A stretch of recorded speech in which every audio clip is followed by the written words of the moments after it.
অনেক সময় বাচ্চারা আসলে যখন স্টাডি করে তখন চেয়ার টেবিলে বসতে চায় না, তো অনেক সময় ওরা বেডে বসে বসে করতে চায়।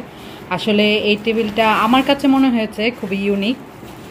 তো এই টেবিলটা ওর জন্য আমি অর্ডার করেছিলাম, অনলাইন থেকে নিয়েছি। এই তো দেখতেই পাচ্ছেন, এটি পিঙ্ক কালার। এই টেবিলগুলো কয়েক কালার আছে, এর আগে আমি মনকে এনে দিয়েছি, ওটা হচ্ছে ব্লু কালার, আর এটা হচ্ছে মোহর পিঙ্ক কালার। তো মোহ, তোমার পছন্দ হয়েছে? আসলে মনেরটা দেখে মোহর খুবই পছন্দ হয়েছিল, আর মেয়েরা তো পিঙ্ক কালারের প্রতি একটু উইক, আর আমার মেয়েটাও পিঙ্ক পার্পেল ওর ফেভারিট কালার, এর জন্য পার্পেল তো নেই, তাই পিঙ্ক কালারটাই আনিয়ে দিলাম। এই যে দেখতে পাচ্ছেন। তো এটা কিভাবে সেট করে মোহ?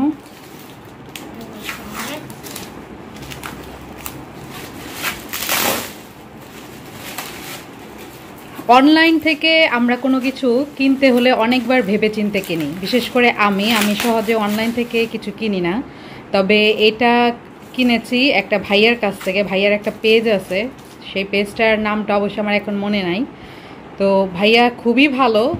এটার প্রাইস হচ্ছে 1050 টাকা মেবি, আর ওইটার প্রাইস হচ্ছে 900 কত টাকা জানি, ভুলেই গিয়েছে আসলে। আর কি ধরেন 1000 টাকা হলে আপনার এমন টেবিল নিতে পারবেন। এই যে দেখতে পাচ্ছেন, এই যে পেছনটা দেখিয়ে দাও তো বাবা একটু। এই যে পেছনটা এমন দুইটা স্ট্যান্ড, তো ফ্লোরে বসে বা বেডে বসে করতে পারবেন। দেখি মোহন, এই যে এখানে ট্যাপ যদি থাকে তো এই জায়গাটার মধ্যে ট্যাপ আটকে করা যায়, আর এই যে যেমন ওয়াটার পট বা যে কোনো কিছু আপনারা আপনাদের সুবিধা মতো করে ব্যবহার করতে পারবেন। আর মনেরও এমন একটা আছে। মন, তোমারটা দেখাও। মন তো দেখানোর জন্য এক্সাইটেড, মন আসলে সবসময় এক্সাইটেড থাকে ওর সব কিছু সবার সাথে শেয়ার করার জন্য।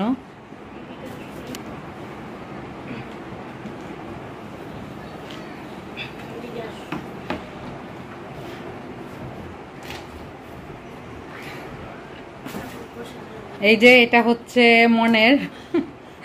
মন, তোমার কাছে ভালো লাগে এটা? এটাতে তুমি কি করো?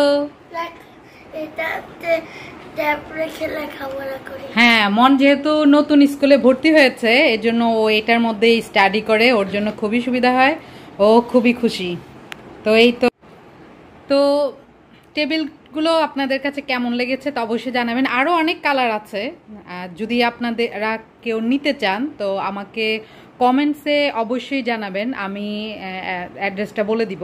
অবশ্যই এটা আমার পার্সোনাল ওপিনিয়ন, ভাইয়া কিন্তু আমার তেমন একটা পরিচিত না। আমি যেহেতু নিয়েছি এই দুইটা, আর আমার কাছে খুবই ভালো লেগেছে, যার জন্য আমি সাজেস্ট করলাম। আর বাচ্চাদের সুবিধা মতো পড়ার ব্যবস্থা না করে দিলে আসলে ওরা মনোযোগ দেয় না লেখাপড়ায়। তো যাই হোক, আজকের মতো আমি আপনাদের কাছ থেকে এখানেই বিদায় নিয়ে নিচ্ছি। যে যেখানে আছেন ভালো থাকবেন, সুস্থ থাকবেন, সুন্দর থাকবেন। আল্লাহ হাফেজ। তোমরাও বিদায় নিয়ে নাও, টাটা দিয়ে দাও, বাই, সালাম দিয়ে দাও।